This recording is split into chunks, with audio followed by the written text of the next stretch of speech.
大家平安。今天我们在家会主4月9号，我们要来看以赛亚书第3章16到第4章第1节，奢华变为破败。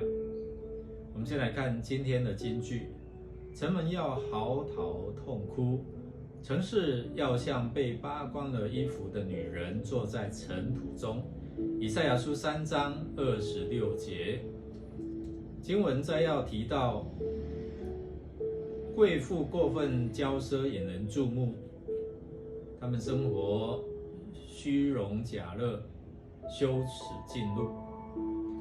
他们的男人倒下，因为在战争中死亡，因为他们背道而驰。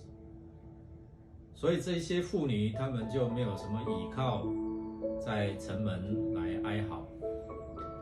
这段的经文其实在描写当时候社会当中有钱的人家，他们过着豪华奢侈的生活。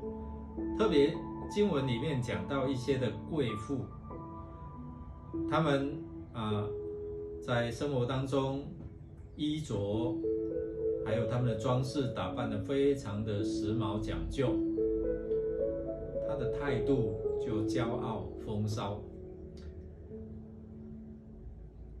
先知在提醒说，这种不理民间疾苦，只顾着自己享受的上流生活，是上帝所不喜悦的。先知不是针对富裕与舒适的生活，而是指出社会贫富悬殊的现象。他警告那些将自己快乐建造在别人痛苦上的人，他们只知道安逸享福，却不知道人的苦难，他们所担忧的事情。先知在提醒说，上帝的审判会快快临到。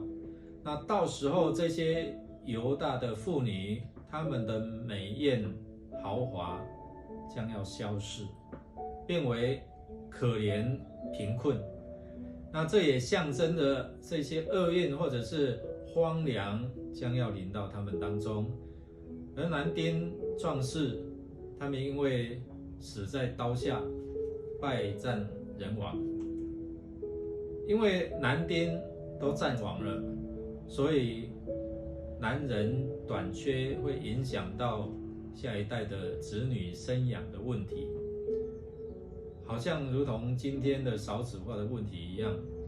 所以这些妇女，她们都希望嫁夫生子，除去不能生育的羞耻，但是男人很少，找不到男人可以嫁。